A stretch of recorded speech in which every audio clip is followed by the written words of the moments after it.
All right, let's dive in. It's a question we've all probably asked ourselves at some point. Am I doing this right? Is my life good? How could it be better? Well, today we're going to go on a philosopher's quest to figure out if there's a standard, a guide, for what really makes a life go well. So let's get right to it. The big question right up front. What really makes your life go well? I don't mean just fine or okay, but genuinely, truly well. And this isn't just some late-night thought, right? It's the whole reason we're here today. We're going to explore a couple of the most powerful answers that philosophy has come up with. Okay, so our search kicks off with a really important distinction. You can think of it as the first major clue on our map. And it's this: the difference between instrumental goods and intrinsic goods. Just think about money for a second. Is money good? Well, yeah, but it's an instrumental good. It's valuable for what it gets you, right? Food, a home, a vacation. But what we're really after are the intrinsic goods, the things that are valuable just for what they are, for their own sake. They're the final destination, not just a layover on the way to somewhere else. So what's the end of the line? What is that ultimate intrinsic good? Well, the most popular answer, the one that's been around forever and probably the first one that just popped into your head, is happiness. And that brings us to our first major theory: hedonism. Basically, hedonism is this idea that a good life is simply a life that's packed with pleasure and as free from pain as possible. That's it. That's the whole deal. In this view, happiness is the one and the only thing that's intrinsically good. Everything else, just a tool to get you more of it. And you can totally see why this is so appealing, right? For one, it's flexible. It says there are tons of different ways to live a good life, because what makes me happy might be totally different from what makes you happy. It puts us in charge. And let's be honest, the idea that happiness is good for us just feels, well, obvious. But hold on a second. Is it really that simple? Is a life of nothing but pure, unfiltered pleasure actually the best kind of life a person can have? Let's throw a little wrench in the works with a super famous thought experiment. So, the philosopher Robert Nozick came up with this brilliant idea. Picture this. There's an experience machine. You can plug into this thing for the rest of your life, and it will give you any experience you could possibly want. You'll think it's 100% real, and you will feel happier than you ever thought possible. So here's the big question for you. Would you plug in? Knowing that it's all a simulation, would you trade in your real, messy life for a guaranteed perfect but totally fake one? You know what? When people really stop and think about it, most of them say, no way. And that simple no creates a massive problem for hedonism. And this is where it gets really interesting, because it shows us why we'd say no. I mean, if happiness was the only thing that mattered, we'd all be lining up to plug in. But clearly, we value other things. We want our accomplishments to be real, not just some illusion. We want our happiness to come from our own authentic choices, not just programmed into our brains. We want a life that's actually rooted in reality. See, what this whole thing reveals is just how much we value autonomy, the power to actually be the one guiding our own life. We want our lives to be authentic, to be ours, even if making our own choices means we stumble, and even if it sometimes costs us a little bit of happiness. And that's something pure hedonism has a really hard time explaining. Okay, so if a life of pure pleasure isn't the whole story, where does our quest take us next? Well, it leads us to another really powerful idea. Maybe the good life isn't about feeling a certain way, but about getting what you want. This brings us to something called the desire satisfaction theory. And the idea here is super simple, but also really powerful. Your life goes well for you when you get what you want. Simple as that. Your desires, whatever they happen to be, are what define what's good for you. This theory basically hands you the keys and says, you decide.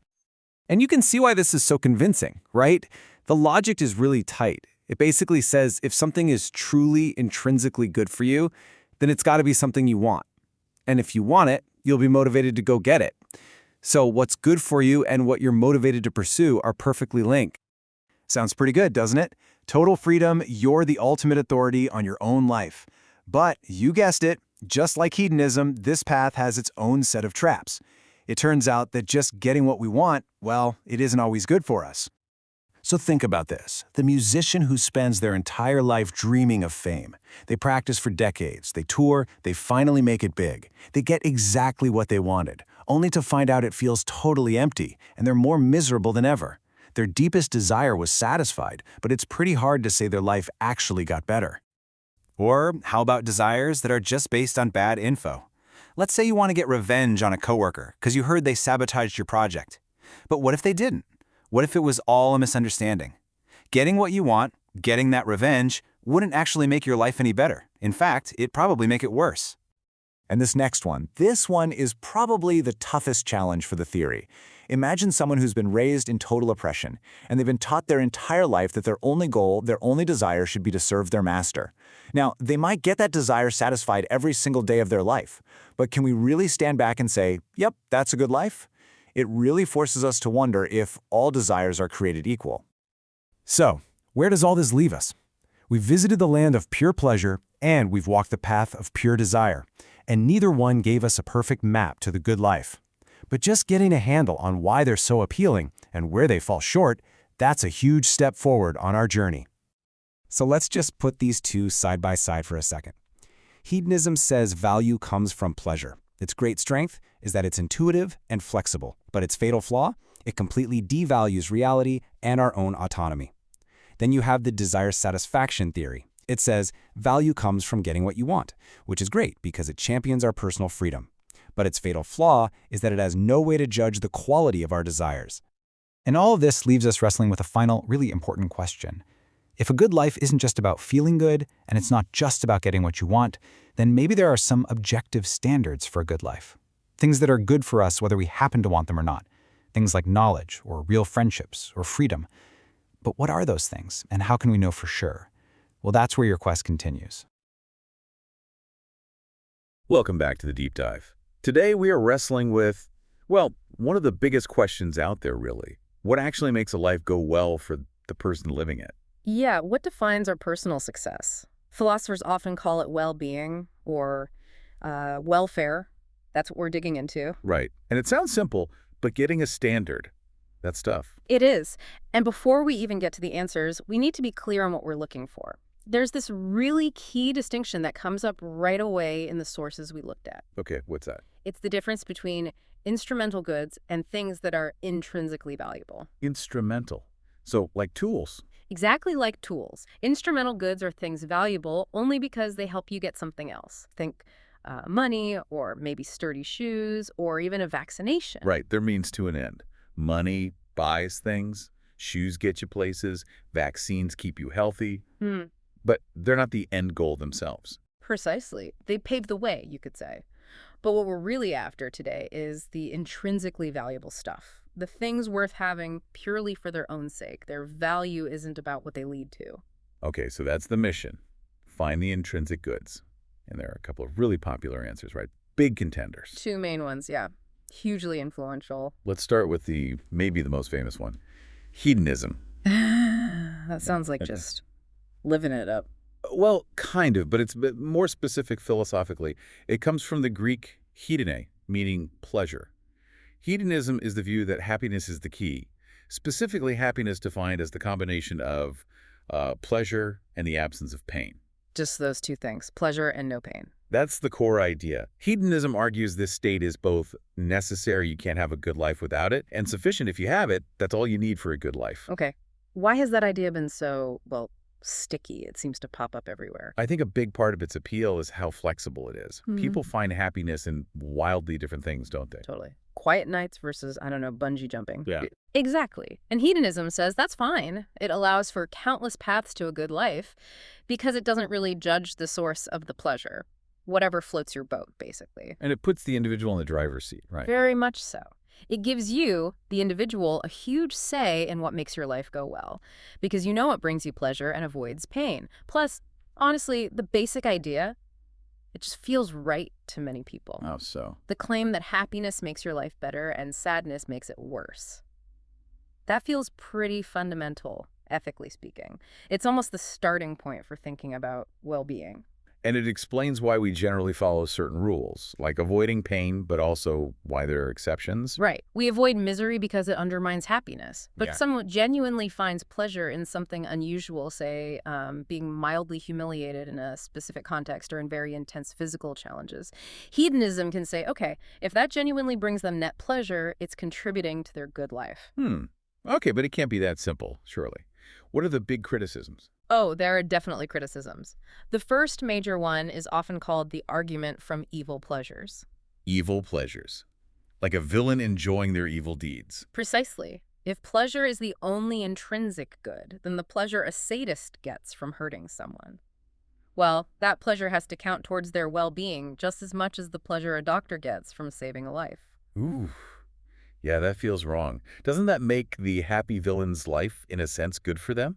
That's the bite of the criticism. Now, the hedonist has a comeback. They'll say, hold on, you're confusing moral value with welfare value. Meaning the action is morally terrible, yes.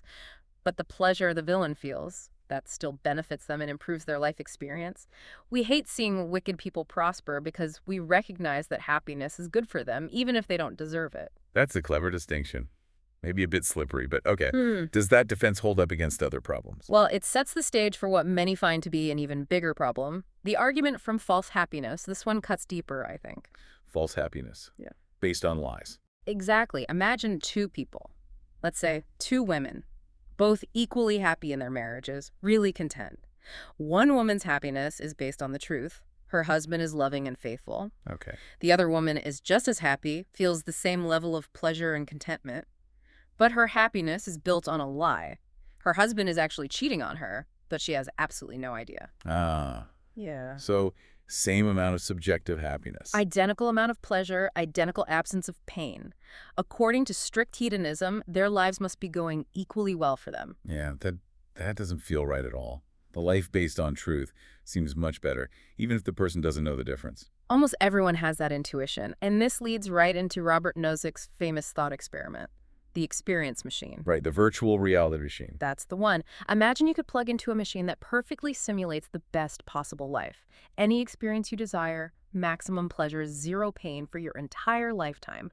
You wouldn't even know you were in the machine. Sounds tempting. Maybe. Huh. Well, if hedonism is true, if happiness is the only thing that intrinsically matters, then plugging in should be the most rational choice. You'd get guaranteed maximum happiness. But people don't want to plug in, generally, when you ask them. Overwhelmingly, no. People want to live a real life, even with its struggles and pains. They want real achievements, real relationships, genuine connections to reality, not just the feeling of them. So what does that tell us? It strongly suggests happiness isn't the whole story. Maybe it's necessary, but it's not sufficient. The quality of our lives seems to depend on more than just subjective feelings. It has to be connected to reality somehow. And there was another critique too, wasn't there? Something about freedom. Yes, autonomy. The power to guide your own life, to make your own choices, even bad ones. We seem to value this for its own sake. Like we'd rather make our own mistakes than have someone else force us into a perfect life. Absolutely. Think about it.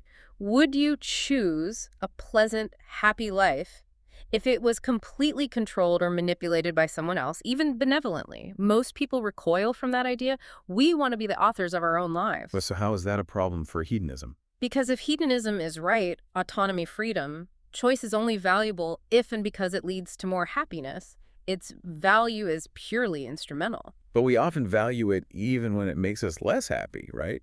Like choosing a difficult career path you feel called to, even if it leads to stress or less money than an easier option. Exactly. Or sticking to your principles even when it costs you.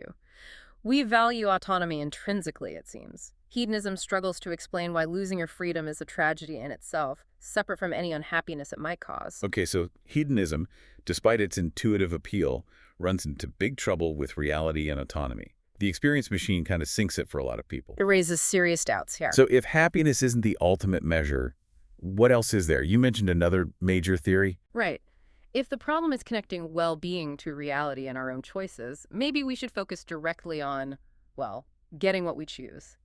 This leads us to the desire satisfaction theory, or DST. Desire satisfaction. So getting what you want. That's the core idea, in a nutshell. Your life goes well for you to the extent that your desires are satisfied. Your life goes badly when your desires are frustrated. Fulfilling desires is the intrinsic good here. Okay, I can see the appeal immediately. It seems to solve some of hedonism's problems. It does have some real attractions. First, like hedonism, it easily explains why different lives can be good in different ways. Because people want different things. Precisely. If you desire knowledge and get it, your life goes better. If I desire artistic creation and achieve it, my life goes better. It depends entirely on what your desires are. Which again puts the individual in charge. Completely. It gives the individual the final say. There's no objective list of good things you ought to desire. If you genuinely don't want something, say, philosophical contemplation or intense physical activity, then according to DST, getting it won't make your life better. Yeah, that avoids a lot of arguments, I guess. Yeah. No need to defend some universal list of values. Exactly. It sidesteps that whole debate about objective values. The desire theorist just asks, how can something possibly benefit you if you don't even want it? It's a powerful question. And it seems to connect well-being and motivation pretty neatly, too. Yeah, there's a strong argument there. If something is intrinsically good for you, meaning it satisfies your desire, you'll naturally be motivated to get it, assuming you know how. It makes the link very clear. Okay, sounds pretty good. Simple, individualistic, avoids tricky value debates.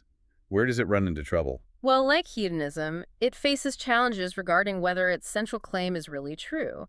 DST claims desire satisfaction is both necessary for improving your life and sufficient for improving your life. Both of those get questioned. Let's take necessity first. Do you always need to have a desire satisfied to be better off? DST says yes, but think about pleasant surprises. Like finding money on the street or getting an unexpected compliment. Exactly. You didn't desire that specific $20 bill beforehand or that particular compliment, but finding it or receiving it clearly seems to make your day, your life, a little bit better, doesn't it? Yeah, absolutely. It's a benefit without a pre-existing desire. Right. Or think about very young children. Parents often make children do things they don't want to do, like learn to read or eat vegetables because it will benefit them later. Even though the kid is actively desiring not to do it at that moment. Precisely. We believe we're improving their life by frustrating their current desires and fulfilling needs they don't even recognize yet. And the most extreme example must be suicide prevention. That's a really stark one. If someone is in deep despair and has a settled desire to end their life, intervening means frustrating their most profound wish at that moment. Yet we generally believe that preventing the suicide is profoundly beneficial to them, improving their life prospects dramatically. So in all these cases, surprises, kids, suicide prevention, it looks like you can be made better off without having a prior desire satisfied. So satisfaction isn't always necessary. That's the argument, yeah. It casts doubt on the necessity claim. Okay, what about the other side? Is satisfying a desire always sufficient to make you better off? Does getting what you want always improve your life? This is where other problems emerge. First, there's the issue of uninformed desires. Like the false happiness thing with hedonism. Desires based on wrong information. Kind of similar, yeah. Suppose you strongly desire to confront a colleague because you believe they spread a nasty rumor about you. You managed to tell them off. You got what you wanted, your desire was satisfied. But what if your belief was false? They never said anything bad about you. You acted on bad information. Did satisfying that desire based on a falsehood actually make your life better? Probably not. It might feel good for a second, but overall likely made things worse. Right. So this forces many DST proponents to modify the theory.